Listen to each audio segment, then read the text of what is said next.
Happy Monday, everybody, and welcome in to the Gramlich and McLean podcast presented by our great friends over at Ingles. And welcome back to our summer guest series. It is in full force. Mac, there may be some listeners who listen in more of the northern part of the country, and maybe it's not super summery yet for them. But May, to me, has always kind of meant, okay, summer's here. May, June, July, August, even some of September, it can feel like summer. So we're in it right now.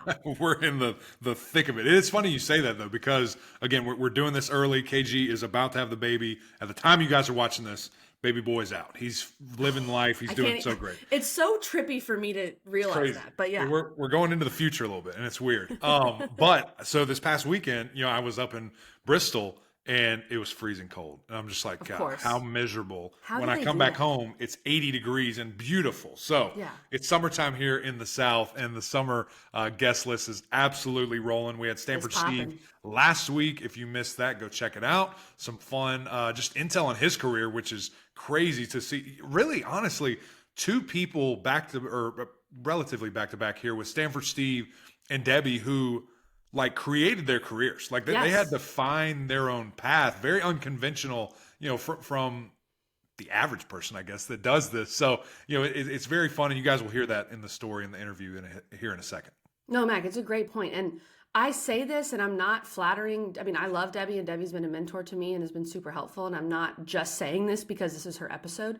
I'm not sure I'm doing this without Debbie, because she literally created her career and helped grow women's hoops in such a major way and created more inventory. So there are games for me to call and for a bunch of other people to call. So we'll get into her story with that, Mac, and it's just a really, really cool story. Before we tell you about Ingles, here's a little bio on Debbie, okay? She is a member of the Women's Basketball Hall of Fame, which is huge. She's a Hall of Famer. As a player, marketing executive, and broadcaster, Debbie Antonelli has been a major influencer in women's college basketball, and I would say college sports in general, and has served as an analyst for ESPN. For 35 years, she has called games, as she says here in our show, including games on ACC Network, Longhorn Network, SEC Network. She calls men's games for CBS. If there's a network that has aired basketball, Debbie has been on that network. And even creating her own networks, KG. I mean, it's unbelievable what this trailblazer of a woman can do. It's really fun. You guys are going to enjoy this story. But she also draws inspiration from her middle son, Frankie, who I know very well, is a Clemson Life student, has graduated. I actually got to MC and speak, at his graduation, which was so much fun to see that. He's also a Special Olympic athlete, and Debbie has created an initiative where she's shooting free throws for 24 hours. Over the past 2 years, Team Antonelli has raised over $635,000 for Special Olympics by making free throws. And guys, she's making free throws. It's so impressive. The percent, what'd she say, 93? 93%. She makes 93% of her free throws over a 24-hour span. Unbelievable. How many total? Do you know the number? It's 100 an hour, well, she makes 100 an hour, so 24. Crazy. I mean, she goes nuts. It's unbelievable. She's also a lifetime member of the K. Yao Cancer Fund Board of Directors, selected by Coach Yao to carry out her vision for the fund. So she's big time, and we busy as all get out. We squeezed this in. We made this interview happen, and it was a lot of fun, KG. She is the busiest person I know, for sure. And that's because she's just in so much demand. So we say this a little bit when we get into the interview. The Nothing But Net 24-hour marathon just finished as we're releasing this on Monday. So I know it went well as we're looking into the future. Mac and I, on behalf of the Gramlich and McLean podcast, are giving as well. So we hope that you will join us. But before we get to Debbie, our great partner at Ingles, we love them so much, as you guys know, and this is the perfect reason to go to Ingles to stock up, right? And I know that the Nothing But Net just happened, but if you can somehow see into the future and listen to this, one thing I love about Ingles, I mean, there's so many things, but I love they have a Starbucks in pretty much every store. It may sound basic, but I love doing a little shopping with an iced coffee, Mac. There's nothing wrong with that. And you're going to need a little caffeine to stay up 24 hours to watch Debbie shoot these free throws. So it's a perfect place to stop, get that Starbucks. I just love that added little feature in Ingles. It just makes you feel good when you're walking around with your coffee or, for me, hot chocolate. Here's a message from our friends over at Ingles. Did you know that Ingles sells more organics than any other store? Or that they run their own dairy? Or that they only serve USDA choice and prime meat? Did you know that they have more local craft beer than any place else? Or that they have Energy Smart stores? Or that they professionally slice and package imported cheese from Europe? Did you know about their giant international aisle, local farm partnerships, curbside pickup, wine department? Or that they donate 3,956 meals a day to local food banks? Well, now you do. It's all in the bag. Ingles, low prices, love the savings. Debbie, welcome in to the show. We want to start with your upcoming event, 24 Hours Nothing But Net, which will happen Mother's Day weekend. We're recording this a little early. Of course, we're putting it out right after Mother's Day, so we know the event already went really well. We can look into the future and we can see.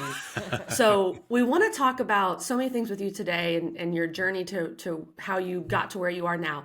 But I want to start with this event because it's a huge deal and it's, of course, right around this time. So tell the listeners and the viewers a little more about the event. And if you want, tell us how your training is going, because I know the training process is very, very serious. Are you talking about this? Yes, your finger. A broken finger? Well, the training has been going well, with the exception of a little mishap in the gym. In April 25th, I had a free throw burpee routine I was doing with the UNC Asheville players while I was in Asheville prior to emceeing an event for them. And I clipped the ball off the tip of my finger, and it fractured my index finger on my left hand. Thankfully, I finished the workout before I went for the x-rays. Obviously. And it's definitely an issue to deal with, but it's just another little pebble in your shoe on your way to trying to raise $1 million for Special Olympics. But thanks for asking. The free throw burpee routine is definitely a club I'm forming, and I expect both of you to be in the club. I'll give you, Kelly, a little time because we're taping this post or pre-baby. I'm sure you're going to be post-baby by the time this airs. So I'll give you a little time, but I expect you both. You will be rewarded with a nice free throw burpee T-shirt that I'm creating. Okay. Excellent. That's big time.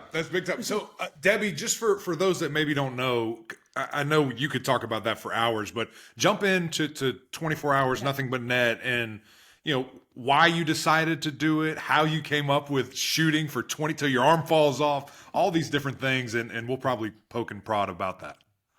Well, first of all, you two are both great teammates because you've supported me from the beginning, and I'm so grateful for that. This is year 5. In the first 4 years, we raised $635,000. I hope at the time that this airs that we'll be closer to $1 million, which is my goal. But I was trying to come up with a way that I could use my platform to impact Special Olympics. I have 3 boys. My middle son, Frankie, is a Special Olympic athlete, also a graduate of the Clemson Life program, which makes us super proud. He is still living at Clemson, living independently with support, and works a couple of jobs. So Special Olympics and sport has been a huge part of our life. And I know a lot of families like mine need a place for their kid to train and organize and compete and socialize. And this is a great landing spot. Special Olympics has meant so much to our family. I wanted to figure out a way that I could help some other families. And so Shoot Till Your Arm Falls Off is definitely a part of my platform on the air. And I was, the origination of it, really, not many people know this, is for 6 summers prior to me creating this event, I was doing a 100 15-foot shot challenge every day in July because back now, we're going almost 10 plus years ago, I was kind of concerned that players have access to the gym and a dish, and they can plug in their iPhone and play music, hit the trainer on the way in, hit a massage on the way out, get the shot doctor out there. They have incredible ways that they can train in an air-conditioned facility. And I want players to shoot.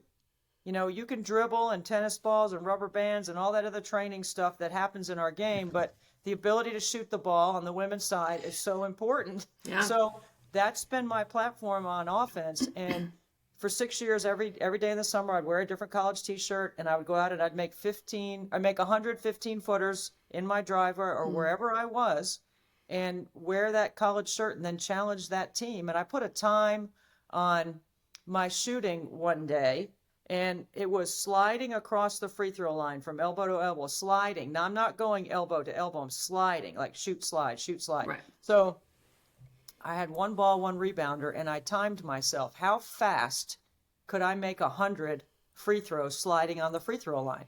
Well, I made 100 out of 104 in 5 minutes and 32 seconds. And I thought, well, that's not embarrassing.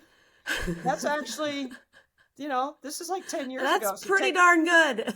take 10 years off my life and then think about me doing this with Marissa Kostanek actually was my rebounder that day at NC State, and who played at NC State, was a great player at NC State. So, and my husband, Frank, he was on the clock. So it's like Ernest with the, having Ernest and Young with the proper time and all that. Right, right. No fudging.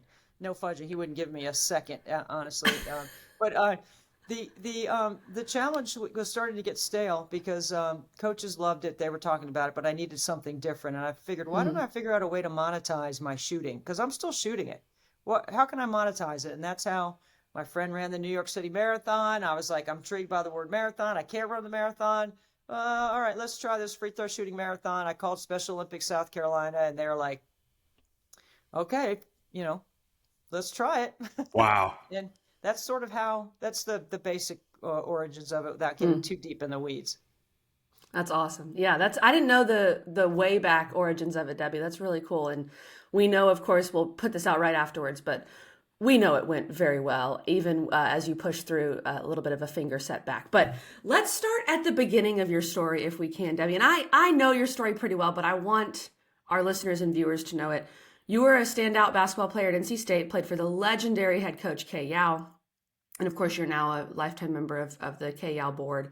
And you've gone on to become one of the premier basketball broadcasters in the business, men or women. Obviously did a lot of women's to start, but now you do the NCAA men's tournament. You do, I feel like every Duke men's game this year, Debbie Antonelli was on the call. So give us maybe a little bit of a condensed version, because I know the story you've told me the story and it was a journey, but how did you basically create a career for yourself that you really hadn't seen many other people have? Well, thank you, Kelly, for those kind words. This is just finished my 35th year on the air calling college basketball, and that's not something I ever believed would ever happen. I've been so fortunate and so blessed, and I never take a one day for granted that I get to do this incredible job that they pay you for around gyms and calling games. It's amazing, and I love it, and I still love it as much as I did from the beginning, probably more now. So I was running a parallel path with wanting to be an athletic director and wanting to be a coach when I graduated from NC State. I went to grad school at Ohio University, got my master's in sports administration. My first job was at the University of Kentucky. I went in as an intern in marketing and fundraising, and I wanted to stay on the external affairs side of college athletics because I thought that was a path for me with my skill set and personality to become an athletic director. I didn't want to be on the internal side of things. And so we were in the office one day and the local cable company came. This is in 1988.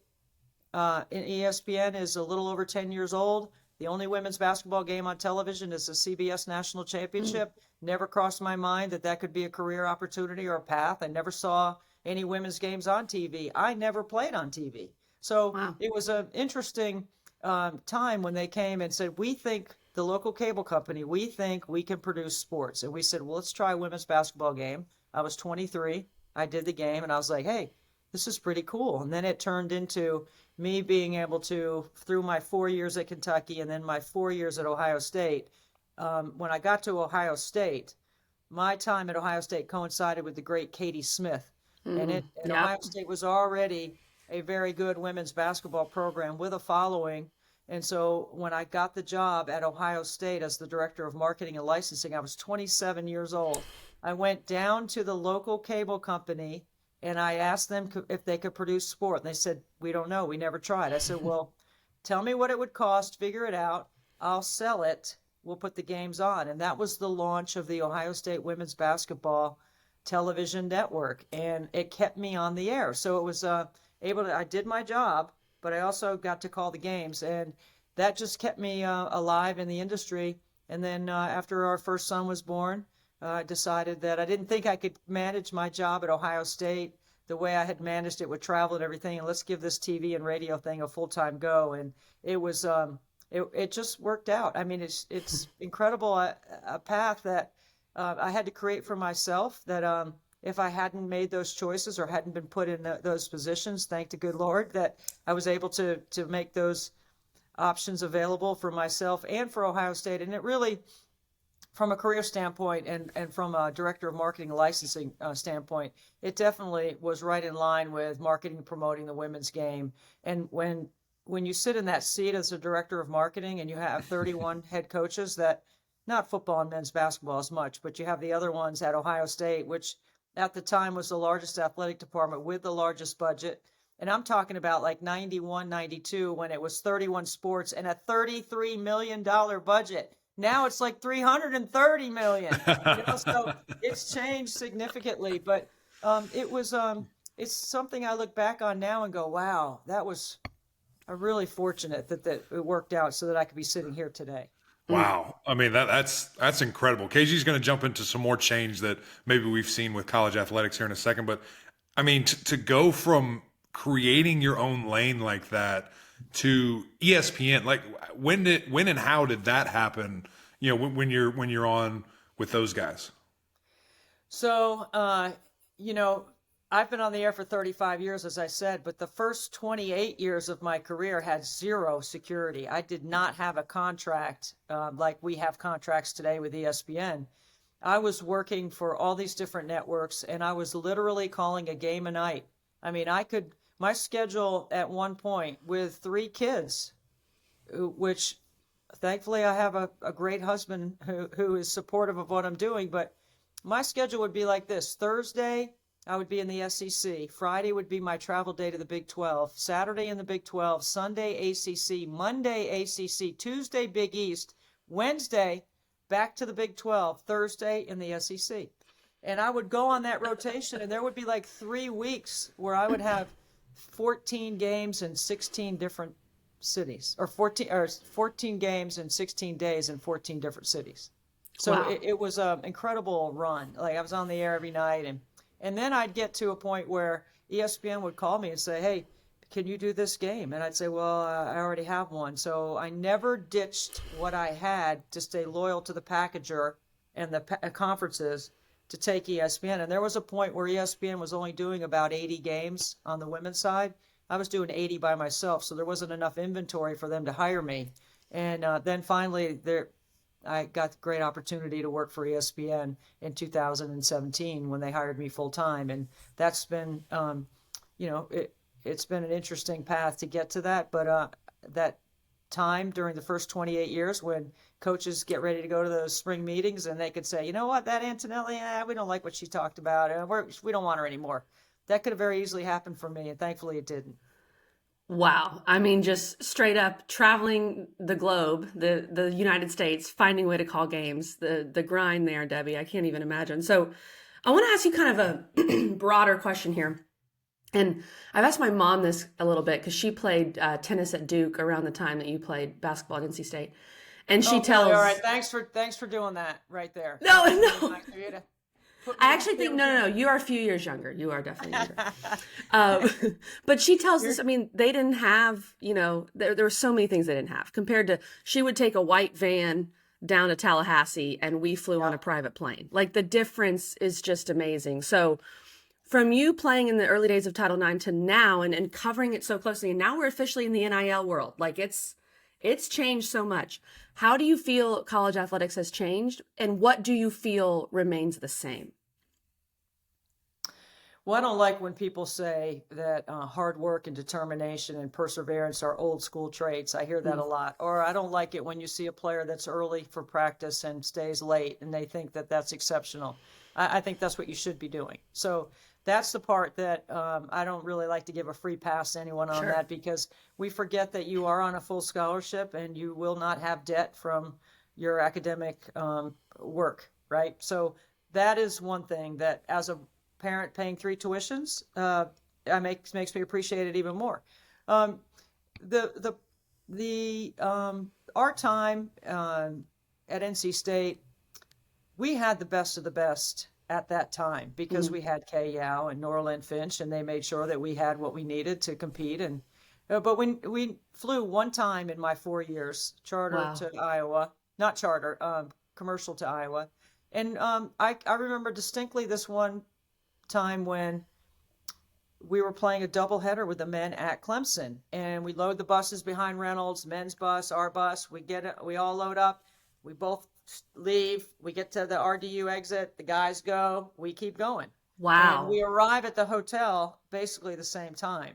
And I remember thinking, wow, that's really, why do they get to fly and we don't? However, I say this to my youngest son, Patrick, all the time because he's a D2 point guard and they don't fly anywhere. They drive and bus and they're on the bus late at night. I would not trade one moment on the bus with my teammates. I wish players today understood the value of that. Charter flights initially were for academic purposes. Well, there's no academic reason why we charter now if they use it as lip service. I mean, half the kids going to college now don't even go to class. They just Zoom in their class or they do it later online. So that's the part that I wish we had a little bit more value and understood the impact that your academic experience and the experience with your teammates is what matters. Because I'm 30 plus years removed from playing and my teammates are still my best friends, my high school and my college teammates. So that's the part that I think I wish kids could experience. The other part about the name, image, and likeness, the transfer portal, all of that, I mean, everything around tough love on the portal is interesting to me. Everyone always thinks the grass is greener on the other side. You hope that if you make that move, you factored in the academic situation and the financial things because, the percentage of the kids that go in the portal that actually come out and land with a scholarship is not very good. And that's disheartening that somebody who had a full ride puts themselves in jeopardy by putting themselves in the portal just because they didn't get enough playing time or they weren't willing to, work harder in some situations. Obviously the portal's I'm not dissing the portal. There's kids that go in there and need the portal. But now that the kids are getting paid, I don't do anything for free. I mean, that's the way I look at it. If you want I like that, Debbie. Something, that's the first line. I said, well, the kids are getting paid now. Do you know how many free things I've probably done over my 35 years for universities? And I just can't even imagine how many times somebody has called me to speak or to come and do something. And I say, okay, sure. But now I'm like, okay, well, the kids are getting paid. Well, we don't have a budget for that. Well, I guess then I can't come because I'm not doing it anymore. Right. Price has gone up. I love it. Price has gone up. You got to. I mean, everybody has money. They all have money. They just don't want to. It depends on how they want to spend it. That's right. If the kids are making money, that's the attitude that I got to take into it. I do think this though. I hope that with the amount of money that some of these kids are making, I know they need it for necessities and survival, but I think giving and service are two skills that I wish everyone learn. I think those skills you need to learn, and I hope that the money that they get, they'll learn to be philanthropic with it as well as save it. Yeah, no doubt. It's such a different era. I mean, all these different problems that just didn't exist even when we were playing. It's very different. I do want to dive into the women's game real quick because we saw this past season, I mean, just an explosion, with viewers, with excitement, with social media, with the actual games, being played and bona fide superstars, everywhere you look in the women's game. How, I guess, do you see that continuing to grow? What will it take to even grow even more from where it is? And just, I mean, how cool is it for someone that played this sport? Like you said, you never played on TV, and now we're, having a championship game where 12 million people are tuning in. Yeah, I think it's quite remarkable. And for somebody like me, I'm thrilled that finally, all the years of investment in the conversation and being a stakeholder in the game to see this kind of activity on the women's side happen. But it's not like I'm sitting back and being complacent. I think there are some things that we need to do to move forward. I will say this, the 9.9 million rating is probably 5 million new viewers. And I fear that we lost some because of the way it was handled post-game. I do believe Caitlin Clark is the reason why people tuned in to watch. I think her stock and her skill, you've heard me say this a million times, the product is the narrative. Mm-hmm. The product is really good. and Caitlin Clark was driving the product this offseason or this championship season.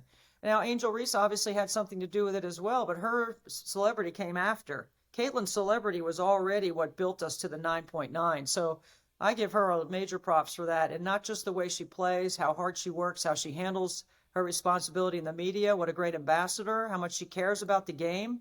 I've never heard her say anything about me.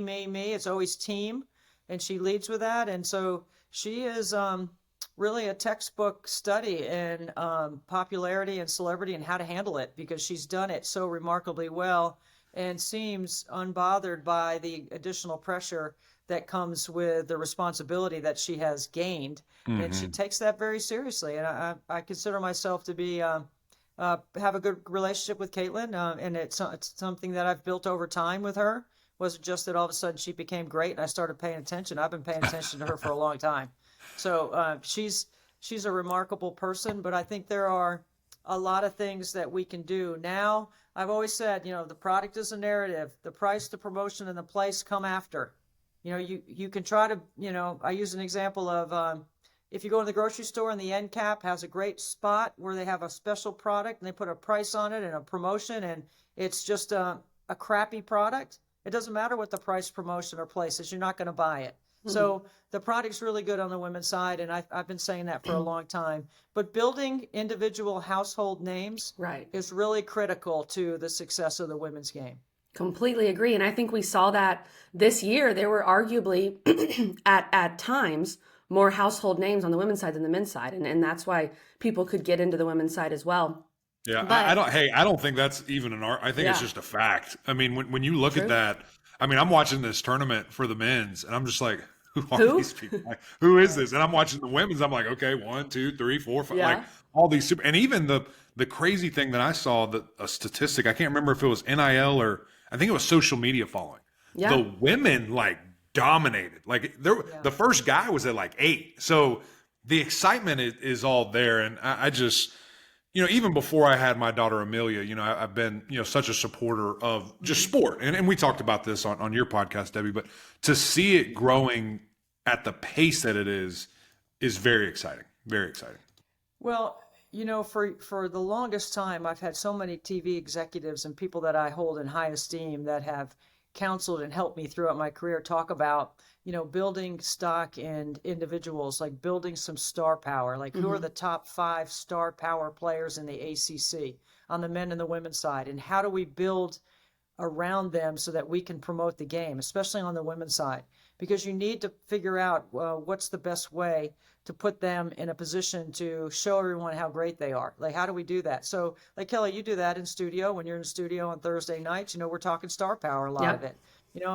I'm a big believer in this, because we don't get a lot of coverage in general. When we do, we have to keep it on the product.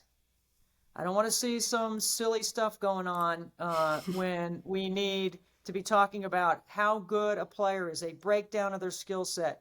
Remember who the audience is in women's college basketball. Mm-hmm. Before this year's championship, and I don't know what the demographic is on this year, but before that, I was told that it was 70% white, 60% male, 61 is the average age. Think about who is watching our game. Now, the 5 million new viewers, I'm sure that demographic has changed a little bit. Right. But when you think about that and think about who's watching, you got to think about how you're delivering the product while you're educating and teaching and introducing these personalities that are great players to people that are watching. I think that's how we continue to build star power around the game, and I'm always trying to do that. Yeah. Sports fans. I think sports fans are watching. I mean, people who want to see great games and great superstars. And, of course, Debbie, we're very excited when we eventually get to call Amelia McClain's first game for the Clemson Tigers. I'll be there. Wait. I won't. They'll have to drag me out. I'll be Let's go. Come on. I love that.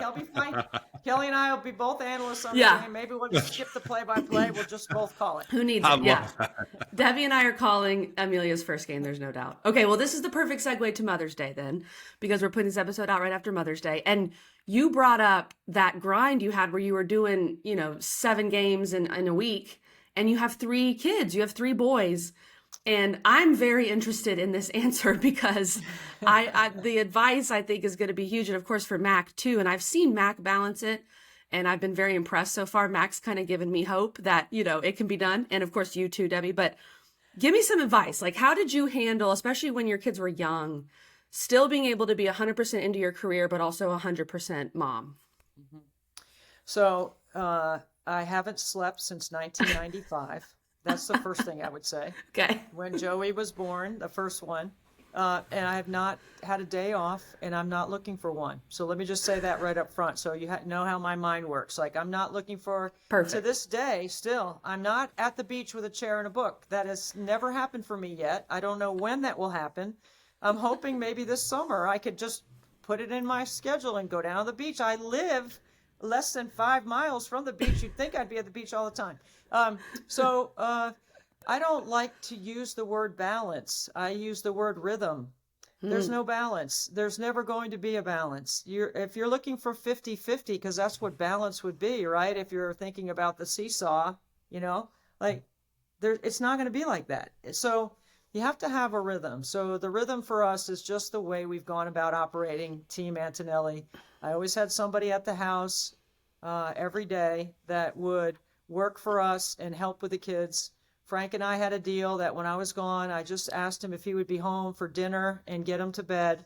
And that way he could, do those. Those are things that he's very capable of doing very easily. It's not like I'm asking for a lot, but it is different when the mom travels than when the dad travels. I will say that. Mm-hmm. But my husband is absolutely wonderful. And I always believed, to remove the guilt of being gone, that this was going to be good for my 3 young men, because Frank is such a great man that they're going to get extra time with him. Yeah. And they're going to see That's him awesome. Doing things that usually you would see if you went with a traditional family, the mom would be doing. Mm-hmm. So, there are a lot of things I might have missed, or I definitely sacrificed along the way. But I look at my 3 boys and I think, well, maybe I didn't screw them up. I didn't mess it up by not being there.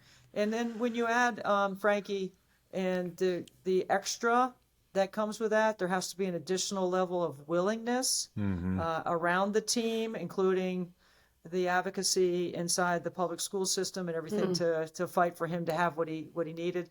That was an extra burden, not in a negative way. It was an extra. It was responsibility because, your kids are going to go to kindergarten and they're going to go to first grade, they're going to go to second grade. And we don't really make decisions for those kids like my other 2.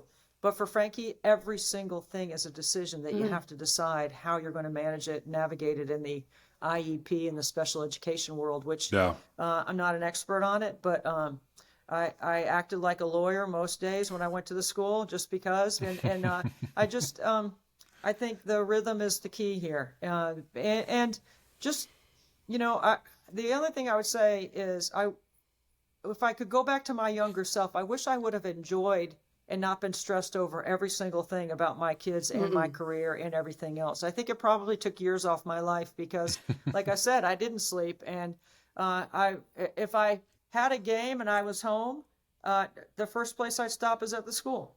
I had a visible presence in the school, especially for Frankie, all the time, just because I felt like that was the right thing for us. Yeah. And I think they had a button down there in the front office, like, here she comes. Debbie's here.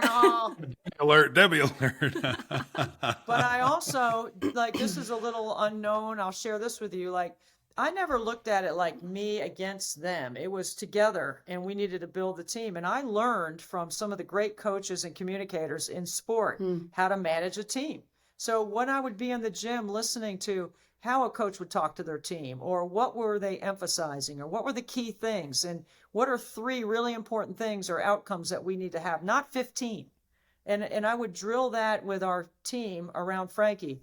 And I did that I'm still doing it in some ways, but I thought that was the best way for us to use the village to help manifest a great situation for Frankie. And it wasn't easy. There were times when it was hard. And I know I've launched into another category, but I only had 2 teachers and 1 bus driver fired. There should have been more. So and that's a process to get a teacher fired in Charleston County school. So Mama Bear came out. I never felt guilty about it, honestly, because it was their choice. It wasn't my choice. It was their choice by the way they conducted their business and they went about their job. If they had done their job properly, they wouldn't have been removed. There you go. But that was their choice, not mine. Easy so enough. I don't feel bad about it at all. Oh my goodness, that's amazing. That's good advice, Debbie. Maybe not the teacher stuff, but everything else. You guys think you know, right? Like we all think, what's going to happen, Kelly? I'm going to have this baby. I know nothing. I'm very aware. I call it life behind the stroller. Yeah, right? I was thinking about that the other day when you said that to me. I push the stroller behind Joey, and it's a whole new world as a new mom, and everything changes, and everything about your fiber of being is invoked into this situation behind the stroller, pushing your kid and what you see. And then you push the stroller behind Frankie, and it's a totally different world. It's a different, and so, I'm just grateful for where I'm sitting and what we have, and the three wonderful young men that Frank and I have, and I'm so grateful for that. That's amazing. And very beautifully said, and fun to hear, those different points of views. Debbie, we know you got to go. We got to get you out of here. You're a busy woman. You're on to your next thing. But before we do, Kelly and I just wanted to support you further. And from our podcast, $500 to your great cause. Guys, it's still open. We'll have all the link information right here. So just click that and continue to give. Debbie, it's open for a while, right? So people can still get in here. Yes, 24 hours, nbn.com is the link. You guys are tremendous. Thank you so much. I hope the broken finger is going to help people feel a little empathy in the driveway. You guys are wonderful. And I will say this, on Mother's Day, and I will be finishing the task on Mother's Day. But the only thing I ever ask for from my family on Mother's Day for me is dinner with utensils. Perfect. I want no pizza, no burgers, no chicken wings. You got to use a fork and a knife to eat dinner. Just a small ask. That's all it is. That's great. Dinner Mac, take notes for Khaki.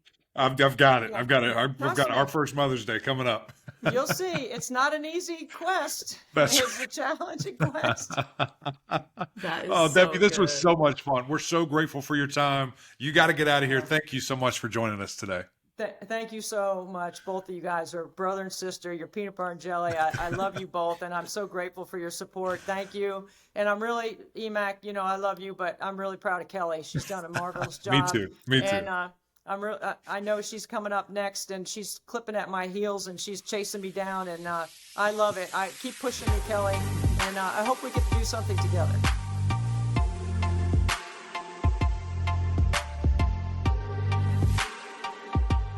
Thanks again to Debbie Antonelli for joining us. We really appreciate her time. This is a long time coming. We've been trying to get her on the podcast. She is, of course, a fellow South Carolinian, lives in the Charleston area, which we love. That's right. Come on. And Clemson is very close to her heart with Clemson Life and her son, Frankie. So we appreciate Debbie's time very much. And Mac, I feel like after this episode, I'm still recovering, but I think you could go hit the driveway and do some of those burpee free throws. What do you think? Listen, I am not doing a single burpee anymore in my life. I did plenty of up downs in my life, burpees, whatever you want to call them. I'm not interested. I'll shoot some free throws though. We can line it up and knock them down, whatever we want to do. Such a fun episode. I'm always down for that. That's right. Well, we'll shoot till our arms fall off. That's what we do. But such a fun episode. Just getting started, guys, with our summer guest series. It's locked and loaded for the entire summer. You're not going to want to miss it. We've got like 3 more episodes here in May, and then we'll jump into some more fun in June and July and get ready for some college football season. Cannot wait. It's going to be here before we know it. But thank you guys for tuning in. Another great episode of Gramlich and Mac Lane brought to you by our great friends over at Ingles. Really appreciate you guys' support. If you're not on YouTube, what are you doing? Jump over here. We'd love to see you guys see us. See me, see you, see us. I think that's what I said last time. And you can see Debbie's broken finger. Yeah, her poor little finger. I honestly can't believe it. women are so much stronger than men. I would have postponed this thing until it was totally fixed. But Debbie, Mamba mentality, she's going hard. That's right. Also, go over to Apple Podcasts, rate, review, subscribe. We would greatly appreciate that. But until next time, we'll see y'all.